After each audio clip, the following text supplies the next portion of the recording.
ঘড়ির কাঁটায় রাত ৩:40 ঘুম নেই তন্নির চোখে। বেলকনিতে বসে আসমানের পানে তাকিয়ে আছে, হাতে ছোট ফোনখানা। এমনিতে কখনোই বেলকনিতে বসে না তন্নি, তার কারণ সামনের বিল্ডিংয়ে থাকে সাগর, মানে আরতির শ্বশুরবাড়ির লোকজন। তন্নিকে দেখলেই সাগর কথা বলতে শুরু করে। তন্নিও এড়িয়ে যেতে পারে না। অর্ণব দেশে না থাকায় আরতি এবং সিয়ামের বিয়েটা আটকে রয়েছে। সাগরের থেকে শুনেছে সে। মাঝে মধ্যেই দেখা হয়, কিছু সময় গল্প করে, কখনো কখনো কাছে পিঠে কোথাও ঘুরতেও যায়। অথয়ের পরে সাগরই হয়ে উঠেছে তন্নির বেস্ট ফ্রেন্ড। দারুণভাবে ভালো রেখেছে তন্নিকে, কখনোই মন খারাপ করে থাকতে দেয় না। মাঝে মধ্যে তন্নি ভাবে, সাগর আর তামিম না থাকলে কি হতো তার, কিভাবে বাঁচত, কি করে সামলাতো নিজেকে। আল্লাহ যা করে ভালোর জন্যই করে। দীর্ঘশ্বাস ফেলে তন্নি।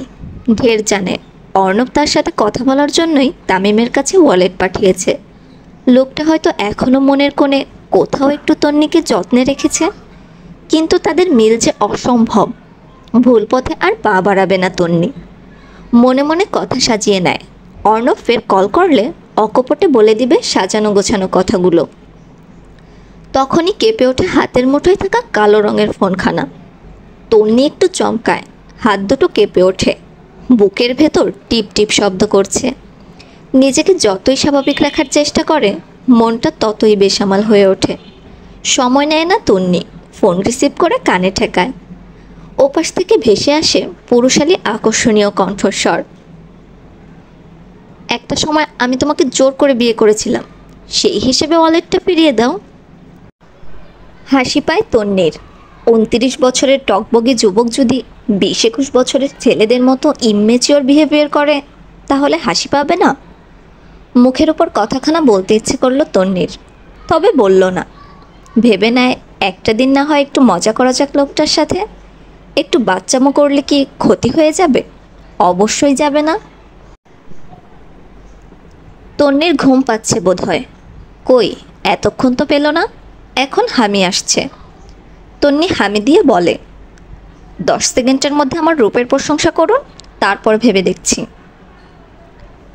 মায়াবতী জবাব বোধহয় অর্ণবের জিহ্বার আগায় আনা ছিল।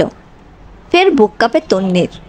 মায়াবতী ভীষণ ছোট্ট এবং নিছক একটা শব্দ, তবুও কিছু একটা রয়েছে যা হৃদয় কাঁপিয়ে তুলতে সক্ষম। পরমুহূর্তেই ভেসে আসে একই কণ্ঠস্বর হতে কিছু তিক্ত বাক্য। মায়াবতী প্রশংসা নয়, তুমি আবার প্রশংসা ভেবে আকাশে ওড়ো না। ওয়ালেট তামিমের হাতে দিয়ে তোমার কাছে পাঠিয়েছিলাম কিছু বলার জন্য। কথাগুলো নিশ্চয়ই প্রেমমূলক হবে না, তবে তোমার জেনে রাখা জরুরি, কালকে ভার্সিটি শেষে আমার সাথে মিট করবে। চোয়াল শক্ত করে ফেলে তন্নি, আঁখিতে অশ্রু জমেছে। কি বলতে চায় লোকটা? বলে উঠবে না তো?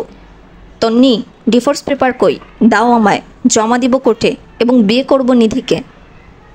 তন্নি সহ্য করতে পারবে এই আঘাতমূলক বাক্যগুলো? মেনে নিতে পারবে সব? সাইন না করে আলমারির খুব গোপনীয় জায়গায় লুকিয়ে রাখা ডিভোর্স পেপারটা এবার হাতছাড়া হয়ে যাবে? সারা জীবনের জন্য মুছে যাবে তাদের সম্পর্ক? আমি ডিভোর্স পেপার দিব না, মেরে ফেললেও দিব না, কখনোই দিব না। পূর্বের ন্যায় এবারেও কল কাটে তন্নি। অর্ণব সিগারেটের শেষ টান দিয়ে বাকি অংশ ছড়ে ফেলে।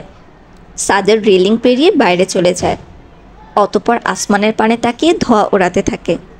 বিড়বিড় করে বলে, ডিভোর্স পেপার তোর থেকে নিবও না আমি, নিব তো তোকে। ধৈর্যের বাঁধ ভেঙেছে আমার, মন শরীর দুটোই চাইছে তোকে। এবার সামনে আয়, ট্রাস্ট মি, বাসন না করে তোকে যেতে দিব না। পরপর ফোন বেজে ওঠে অর্ণবের। স্ক্রিনে আশিক নামটা ভেসে উঠেছে। রিসিভ করে অর্ণব, আরেকটা সিগারেটে আগুন জ্বালিয়ে বলে, বল। কালকে কি সত্যি আসবি? আম্মু আব্বুকে নানুবাড়ি পাঠাবো? ভয়ার্থক কণ্ঠস্বর আশিকের। ভীষণ ভয়ে আছে সে। অর্ণব তাকে দায়িত্ব দিয়েছে বাসা খালি করার, অর্থাৎ আশিকের বাবা মাকে কোথাও পাঠিয়ে দিতে এবং বাসর সাজাতে। কাল নাকি অর্ণব তার বউকে নিয়ে বাসর করবে আশিকের বাড়িতে। অবশ্য আশিক জানে উকিলের মেয়ের সাথে অর্ণবের বিয়ের কথা, ঝামেলার কথাও জানে।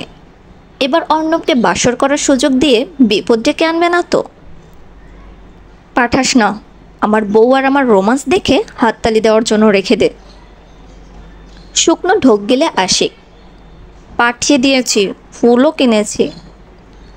গ্রেট, বিকেলের আগেই সাজানো কমপ্লিট করবি, আর একটা সাউন্ড বক্সের ব্যবস্থা করবি।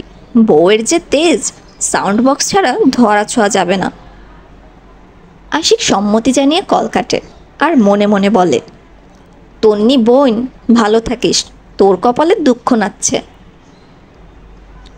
বরাবরের মতো আজকেও তন্নি বাবার সাথে বেরিয়েছে ভার্সিটির উদ্দেশ্যে। তামিম রয়েছে সাথে। তারেক এক হাতে তামিমের হাতটা শক্ত করে ধরেছে এবং অপর হাতে তন্নির হাত ধরেছে।